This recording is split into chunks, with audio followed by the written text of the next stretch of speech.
ধরো তুমি একটা জায়গায় চাকরি করতে এবং সেটা ছেড়ে তুমি তারপরে এখন অন্য জায়গায় চাকরি খুঁজছো, বা হয়তো আগের কোম্পানিতে অনেক লোককে একসাথে বসিয়ে দিয়েছে যেখানে তুমিও এফেক্টেড হয়েছো। এই জায়গাগুলোতে ধরো তুমি এই যে তখন তুমি ইন্টারভিউ দিতে যাচ্ছ কোথাও, তোমাকে তো এইচআর জিজ্ঞেস করবে যে why did you leave your last job.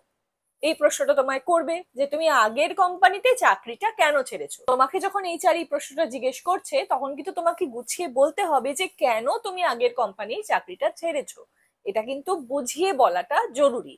এবং সেখানে কোনো রকম ভাবে এইচআর এর যদি মনে হয় যে তুমি ঠিক কথা বলছো না বা ভুল ভাবে কোনো কিছু চাপা দেওয়ার চেষ্টা করছো, তাহলে কিন্তু সেটা খুব ভালোভাবে বিষয়টা দাঁড়াবে না।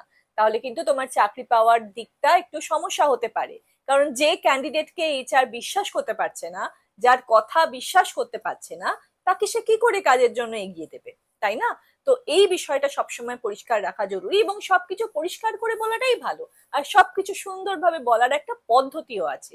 যেখানে তুমি ধরো নিজের থেকে তুমি একটা চাকরি ছেড়েছো, সেখানে তুমি পরিষ্কার ভালোভাবে বলতে পারো যে আমি এখানে এই বিষয়গুলো নিয়ে কাজ করছিলাম এবং আমার এই বিষয় থেকে আমি ভীষণ ভালোভাবে শিখেছি, এই কোম্পানিতে কাজ এনজয় করেছি। কিন্তু এখন গিয়ে যদি এখন গিয়ে আমি যেটা মনে হচ্ছে যে আমি একটুখানি প্রফেশনালি গ্রো করতে চাইছি। তো এই রোলটা আমি যেটা দেখতে পেলাম সেখানে আমার ভীষণভাবে নতুন কিছু শেখার, আমি যেখানে যেখানে যে বিষয়গুলো নিয়ে প্যাশনেট, যে ইন্ডাস্ট্রি নিয়ে প্যাশনেট, সেগুলো নিয়ে কাজ করতে পারবো। তো এই বিষয়টা আমার ভালো লাগছে বলে আমি এখানে অ্যাপ্লাই করছি। বা হয়তো তুমি তোমাকে লে অফ করা হয়েছে অনেকের সঙ্গে, তুমি বলতে পারো যে এটা একটা বিজনেস ডিসিশন ছিল।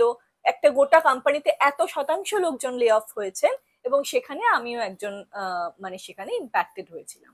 তো পরিষ্কার কথা সুন্দরভাবে বলে যাবে, কিন্তু এদিক ওদিক করে ব্যাপারটা শাক দিয়ে মাছ ঢাকার চেষ্টা না করাই ভালো।